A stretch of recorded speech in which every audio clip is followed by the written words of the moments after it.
नमस्कार दर्शक बंधु मो सहर क्यारियर भित्तिक कार्यक्रम मो क्यारियर को आपण मानक स्वागत करुच्ची मु राकेश कौन आपण निजर क्यारियर को लेकिन संध्यान अच्छा कि आज यांत्रिक जुग में प्रायतः पिला माने निजर क्यारियर को नहीं संध्यान थिबार नजर रही मो सहर पक्षर सहरी पिला मानक पई क्यारियर गठन को लेकिन दिग्दर्शन देवा निमंते यह एक छोटिया प्रयास आज आम सहित एपरी जन व्यक्तित्व जोड़ी होती जहार आतिथ्यता प्रदान क्षेत्र में रही गभीर अभिज्ञता एवं अपार पारदर्शिता आसतु यही व्यक्तित्व को भेटा एवं जाना कौन रही सहर में कौन रही अपार संभावना एवं सुजोग आतिथ्यता प्रदान क्षेत्र में।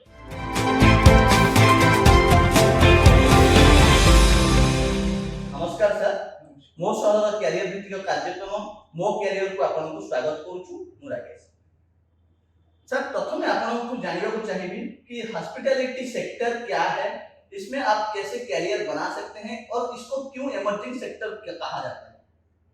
हॉस्पिटैलिटी सेक्टर को बहुत से लोग टूरिज्म के साथ रिलेट करते हैं, लेकिन बताना चाहूँगा कि हॉस्पिटैलिटी सेक्टर टूरिज्म से बिल्कुल डिफरेंट है। आप जब किसी के घर में जाते हैं तो जो वो आपको आतिथ्य देते हैं उसी को ही हम कॉर्पोरेट लैंग्वेज में हॉस्पिटैलिटी कहते हैं। अगर आप अभी देखेंगे तो हमारे कंट्री में बहुत सारे नए होटल्स आ चुके हैं, बिकॉज अभी क्या है, लोग बहुत ज़्यादा ट्रैवल करते हैं, एक जगह से दूसरी जगह पे ट्रैवल करते हैं, एक कंट्री से दूसरी कंट्री में ट्रैवल करते हैं, एक सिटी से दूसरी सिटी में ट्रैवल करते हैं।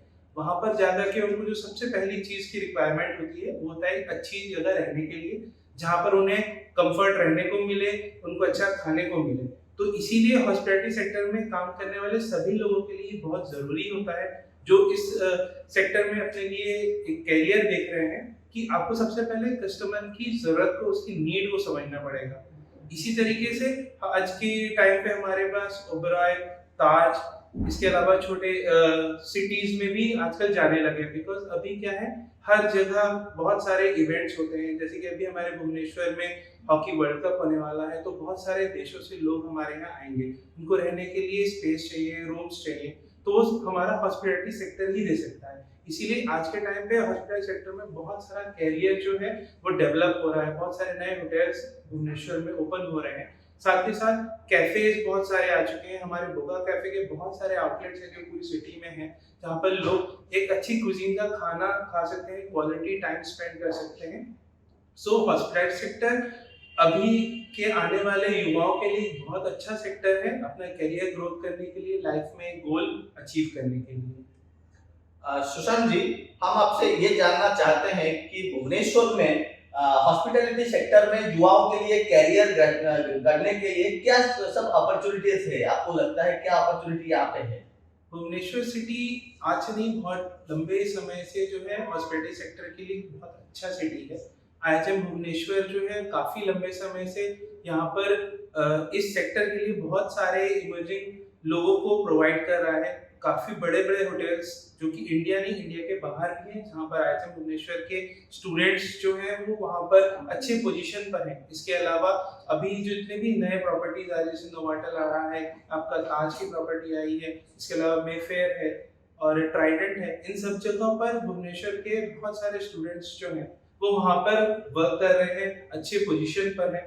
तो अभी हॉस्पिटैलिटी सेक्टर के लिए भुवनेश्वर एक बहुत अच्छा कैरियर स्कोप है।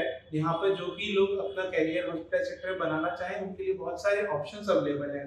जो भी इवेंट्स हो रहे हैं, जैसे अभी कुछ टाइम पहले हमारा मेक इन उड़ीसा का इवेंट हुआ था, उसमें बहुत सारे बाहर की कंपनीज आई थी, साथ में बहुत सारे होटल्स ग्रुप भी आए थे जो कि यहाँ पर अपने प्रोजेक्ट्स लाना चाहते हैं। ये सभी प्रोजेक्ट जो है यहाँ के आने वाले युवाओं के लिए, यूथ के लिए एक बहुत अच्छा अपॉर्चुनिटी है, जिसमें कि वो इस सेक्टर में अपना करियर ग्रोथ कर सकते हैं, एक अपना गोल अचीव कर सकते हैं, लाइफ का एक फोटो सेट कर सकते हैं।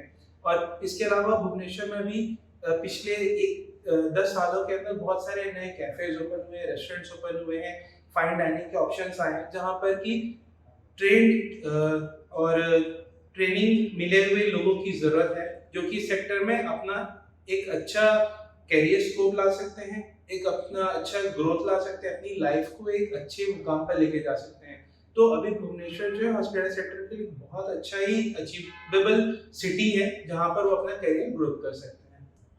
सुशांत जी, और एक बात जानना था कि कैसे एक बंदा जो है वो हॉस्पिटैलिटी सेक्टर में आ सकता है, जैसे कि लोग +2 करते हैं, बीटेक करते हैं, एमबीए करते हैं। इस तरीके से हॉस्पिटैलिटी सेक्टर में आने के लिए कोई कोर्स या फिर कोई ऐसे प्रोफेशनलाइज्ड कोर्स है जो आपके पास, जो आप बता सकते हैं, जैसे कि बंदे इस कोर्स को करके हॉस्पिटैलिटी सेक्टर में आ सकते हैं? बिल्कुल। अदर इंडस्ट्री की तरह हॉस्पिटैलिटी में भी आने के लिए आप 10+2 के बाद आईएचएम का कोर्स कर सकते हैं। ऑल इंडिया लेवल पर इसके लिए एक एग्जामिनेशन कराया जाता है, जिसपे कि सिलेक्शन के बाद मेरिट लिस्ट के हिसाब से अलग अलग आईएचएम में स्टूडेंट्स को एप्लीकेबल किया जाता है। जैसे आपका भुवनेश्वर में जो आईएचएम भुवनेश्वर है, वहाँ के लिए भी टेस्ट रैंकिंग होती है। इसके अलावा कई ऐसे होटल्स हैं जो कि अपने अप्रेंटिसशिप करवाते हैं, जैसे आपका मैरियट है, ताज है, वहाँ पर कोई भी स्टूडेंट जो कि 10+2 किया हुआ है वो वहाँ पर जाके अप्रेंटिसशिप ज्वाइन कर सकता है। वहाँ पर उसका इंडस्ट्रियल ट्रेनिंग कराया जाता है, होटल के डिफरेंट सेक्टर्स में ले जाकर के उसको ट्रेन किया जाता है, ताकि जब आगे जाके वो कैरियर के रूप में हॉस्पिटैलिटी सेक्टर को ज्वाइन करेगा तो वो एक बिगिनर के तौर पे नहीं बल्कि एक प्रोफेशनल के तौर पे अपने काम को अंजाम देगा।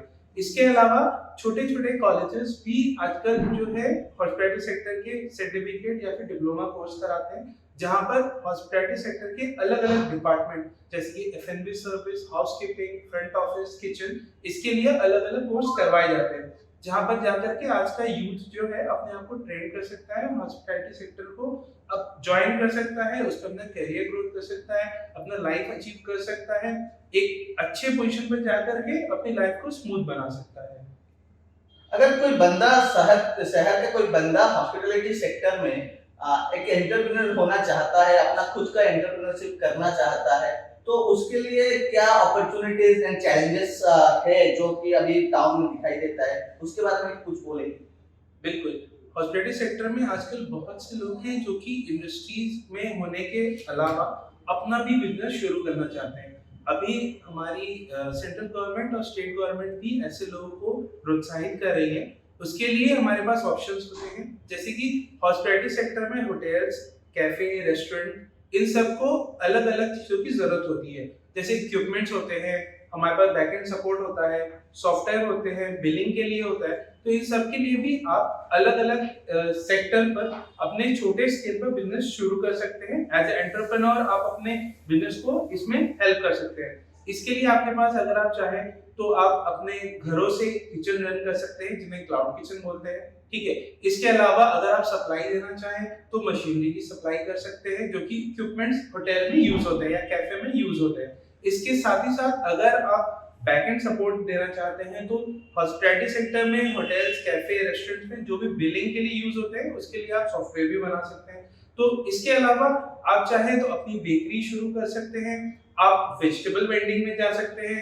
ये सारे अलग अलग सेक्टर जो है वो कुल मिलाकर के हॉस्पिटैलिटी में हेल्प करते हैं। तो अगर आज का यूथ चाहता है कि एज एंटरप्रेन्योर वो आप इस बिजनेस को ज्वाइन करना चाहें तो इनमें से किसी भी एक ऑप्शन को लेकर के हॉस्पिटल सेक्टर में जुड़ सकता है और अपना लाइफ ग्रोथ कर सकता है, करियर में अच्छा अचीवमेंट कर सकता है। अभी जो हॉस्पिटैलिटी सेक्टर है इसका मार्केट साइज क्या है और आगे जाके इसका मार्केट कितना बढ़ सकती है, मतलब जो रेवेन्यू की बात आता है तो इसमें आगे जाके कितना मुनाफा हो सकता है, कितना रेवेन्यू ऐड हो सकता है, इसके बारे में? पिछले 10 सालों में अगर हम हॉस्पिटैलिटी सेक्टर के रेवेन्यू ग्रोथ को देखते हैं या हम रिटर्न पॉलिसीज को देखते हैं तो उसके हिसाब से हमारा हॉस्पिटैलिटी सेक्टर एक ऐसा सेक्टर है जो कि बहुत कम रिसेशन से गुजरा है। अगर हम 2009 की बात करें, जब आईटी में सत्यम इंफोकॉम का इशू हुआ था, एट दैट टाइम आल्सो हमारा आईटी सेक्टर बहुत ज्यादा डिमोरलाइज हुआ था, बट स्टिल हमारा हॉस्पिटैलिटी सेक्टर ने इंडिया की इकोनॉमी को, जीडीपी को बैलेंस किया था।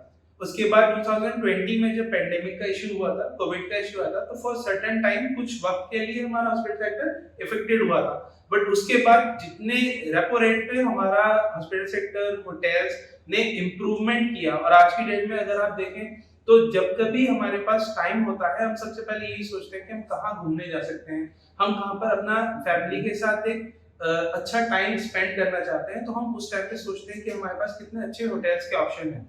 इस सब के वजह से जो है आगे आने वाले 10 से 15 सालों में हॉस्पिटल सेक्टर का जो ग्रोथ रेट है 150% के अकॉर्डिंग जा रहा है, according to the market rate. इसके अलावा हमारा जो रेस्टोरेंट सेक्शन है, कैफे सेक्शन है या फिर होटल, पब, ये सभी जो है, ये सभी हॉस्पिटल सेक्टर को बिलोंग करते हैं और इसमें जो ग्रोथ रेट है ये भी हर साल के हिसाब से 110% के हिसाब से ग्रोथ रेट ले रहा है। आज के टाइम पे अगर हम भुवनेश्वर में भी देखेंगे तो हमारे पास मोर देन 150 या फिर 170 के near about cafe restaurants available है। इसके अलावा फूड जॉइंट्स भी हैं, फूड चेन्स हैं, बहुत सारे नए अच्छे ब्रांड्स जो कि पहले यहाँ पर नहीं थे वो भी अब भुवनेश्वर की तरफ मूव कर रहे हैं। यहाँ पे लोगों के पास बहुत सारे अच्छे अच्छे ऑप्शंस आ गए हैं जो जहाँ पे अपनी फैमिली के साथ एक अच्छा टाइम स्पेंड कर सकते हैं। तो अगर इस ओवरऑल को देखेंगे तो हमारा हॉस्पिटल सेक्टर भुवनेश्वर में या फिर उड़ीसा स्टेट में बहुत अच्छा ग्रो कर रहा है और आगे आने वाले 5-7 सालों में और भी अच्छा ग्रो करेगा। और जैसे जैसे इंडस्ट्री ग्रोथ करेगी वैसे ही लोगों को भी अच्छा ग्रोथ मिलेगा, उनका भी करियर इंप्रूव होगा। हॉस्पिटैलिटी सेक्टर में सफल होने के लिए आप अगर कुछ मंत्र बताएंगे, जैसे कि कुछ टिप्स रहता है युवाओं के लिए, अगर कुछ टिप्स देना चाहेंगे तो क्या टिप्स आप देना चाहेंगे? हॉस्पिटल सेक्टर में जो सबसे ज़रूरी चीज़ होती है, जो कि मैंने भी अपनी लाइफ में हमेशा यूज़ किया है, आप हमेशा आपका जो कस्टमर है, always we believe customer is God, यानी कि जो हमारे पास आ रहा है, जो भी कस्टमर आ रहा है वो हमारे लिए भगवान की तरह है। बिकॉज वो हमारे पास आता है, वो हमारे पास अपना टाइम देता है, अपना मनी इन्वेस्ट करता है, तो हम उसे वैसे ही सत्कार करते हैं जैसे कि हम भगवान को करते हैं। अगर किसी को भी हॉस्पिटल सेक्टर में अपना करियर ग्रोथ करना है तो उसे इस बात को हमेशा याद रखना पड़ेगा कि जो भी आपके पास आ रहा है एज अ कस्टमर वो आपके लिए भगवान की तरह है। जैसे आप भगवान को पूजते हैं वैसे अपने कस्टमर को पूजिए, उनकी जो भी जरूरत है उसको समझिए, क्योंकि आप जब उसकी जरूरत को समझेंगे तभी आप उसे पूरा कर पाएंगे। ठीक है, 100% नहीं तो एटलीस्ट 80% भी अगर आप अपने कस्टमर की जरूरत को समझेंगे, उसे पूरा करेंगे तो वो खुद भी आएगा और आपके पास रिटेन कस्टमर और लेकर आएगा। बिकॉज हॉस्पिटैलिटी सेक्टर में ये बहुत जरूरी है। यहाँ पर जो पब्लिसिटी है वो सबसे ज्यादा माउथ पब्लिसिटी होती है। एक खुश कस्टमर जो होता है वो अपने साथ 5 अच्छे कस्टमर लेकर आता है जो आपके बिजनेस को ग्रोथ देते हैं। लेकिन अगर आपका कस्टमर खुश नहीं होगा तो 5 और कस्टमर को बोलेगा कि नहीं वहाँ सर्विस अच्छी नहीं है, वहाँ पे चीजें अच्छी नहीं मिलती, वो आपके मार्केट ग्रोथ के लिए बिल्कुल अच्छा नहीं होगा। इसीलिए जो एक सक्सेस मंत्रा होता है हॉस्पिटल सेक्टर के लिए, that is always that customer is god for everyone. So हमेशा उसको, कस्टमर को जो आपके पास आ रहा है उसको अच्छे सर्विस दीजिए, उसको हमेशा खुश करके भेजिए, तो वो आपके लिए भी अच्छा रहेगा, आपको रिव्यूज अच्छे मिलेंगे, आपका मार्केट अच्छा होगा, आपका नाम होगा और आगे जाके आपको अच्छा ग्रोथ भी मिलेगा। हम आपसे ये जानना चाहते हैं कि हॉस्पिटैलिटी सेक्टर के लिए उड़ीसा सरकार जो है उसका कोई प्लान या इनिशिएटिव्स क्या है, उसका पदक्षेप क्या है, उसका योजना क्या है, उसके बारे में थोड़ा बताइए। बिल्कुल, अभी उड़ीसा सरकार जो है हॉस्पिटल सेक्टर पे काफ़ी अच्छा काम कर रही है, बहुत ध्यान दे रही है। जितने भी कैफ़ेज़ हैं, उन सबको ऑर्गेनाइज़ किया जा रहा है। उसके अलावा अभी मिलेट मिशन का भी स्टेट गवर्नमेंट ने इनिशिएटिव लिया है। उसके ज़रिए अलग-अलग कैफ़ेज़ में मिलेट को प्रमोट किया जा रहा है। बिकॉज़ हमारा जो स्टेट है, उड़ीसा स्टेट है, यहाँ पर कोरापुट स्टेट में, डिस्ट्रिक्ट में, इन सब जगहों पे बहुत सारे ग्रेन्स वगैरह आते हैं। अभी उनको कैफेज में हम प्रमोट कर रहे हैं, उनके बनाए हुए डिशेस को हम ला रहे हैं। इवन हमारे भोगा कैफे में भी मिलेट्स का बहुत सारे डिशेस हम लोगों को सर्व कर रहे हैं उनके टेस्ट के अकॉर्डिंग। तो उससे क्या हो रहा है कि लोगों का इंटरेस्ट बढ़ रहा है, इससे गवर्नमेंट को भी फायदा होता है, उससे लोगों को, जो स्टेट के लोग हैं जो कि फार्मिंग में हैं, उन सबको भी इससे काफी फायदा होता है। तो उड़ीसा स्टेट की गवर्नमेंट जो है इसके अलावा हेल्प कर रही है जो भी नए एंटरप्रेन्योर हैं जो अपने कैफेज ओपन करना चाहते हैं, अपने रेस्टोरेंट्स ओपन करना चाहते हैं, उनको हेल्प करती है, उनको सपोर्ट देती है, उनको ट्रेनिंग देती है। तो इस तरीके से स्टेट गवर्नमेंट की हेल्प से ये सेक्टर और भी अच्छा ग्रोथ कर रहा है। जो हॉस्पिटल सेक्टर है वो भुवनेश्वर में आसपास की जो भी सिटीज हैं, जैसे राउरकेला हो गया आपका, इन सब जगह बहुत अच्छा प्रमोट कर रही है। पूरी डिस्ट्रिक्ट में बहुत सारे नए नए होटल्स ओपन हुए हैं जहाँ पर लोग जाते हैं ट्रैवलिंग करने के लिए, उनको अच्छा रहने की सुविधा, खाने की सुविधा मिलती है। तो ये सब स्टेट गवर्नमेंट की हेल्प से हो रहा है और उम्मीद करता हूँ कि आगे आने वाले टाइम में भी स्टेट गवर्नमेंट ऐसे ही इस सेक्टर को हेल्प करेगी ताकि और भी अच्छा ग्रोथ कर सके स्टेट में। आखिरकार शहर के युवाओं के लिए आपका वार्ता क्या रहेगा, क्या मैसेज आप देना चाहोगे युवाओं को? मैं बताना चाहूँगा कि शहर के युवा जो भी हॉस्पिटल सेक्टर में अपना करियर ग्रोथ करना चाहते हैं उनको मैं शुभकामनाएं देना चाहूँगा और साथ में ये भी बताना चाहूँगा कि ये सेक्टर एक ऐसा सेक्टर है जहाँ पर वो अपनी लाइफ के लिए बहुत अच्छा एक डेवलपमेंट ला सकते हैं, अपना करियर ग्रोथ कर सकते हैं। साथ ही साथ वो इस सेक्टर में रह करके बहुत सारे लोगों से बहुत सारी नई-नई चीज़ें सीख सकते हैं और आगे चल के वो मेरी ही तरह लोगों को नई-नई बातें बता सकते हैं, जो कि उन बाकी के लोगों आने वाले टाइम में जो भी करियर में इस सेक्टर में करियर अपना डेवलप करना चाहते हैं, उनके लिए हेल्पफुल रहेगी। तो इस सिटी के सभी युवाओं को मैं ये कहना चाहूँगा, अगर वो हॉस्पिटल सेक्टर में अपना करियर बनाना चाहते हैं, तो फोकस रहें, हमेशा एक कांस्टेंट यानी कि लगातार एक ही चीज़ में अपना ध्यान बना के रखें और साथ ही साथ एक बात हमेशा याद रखें कि जो भी कस्टमर आपके पास आता है, उसके नीड्स को समझें, उसकी ज़रूरत को समझें। आप उसकी ज़रूरत को समझेंगे तो आगे चल के आपके लिए एक बहुत अच्छा मार्केट बनेगा, आपका करियर ग्रोथ होगा, आपका बिज़नेस ग्रोथ होगा और जब ये सारी चीज़ें ग्रोथ होंगी तो अपने आप आपकी लाइफ भी ग्रोथ रहेगी। थैंक यू सुशांत जी, आप आए, हमसे जुड़े।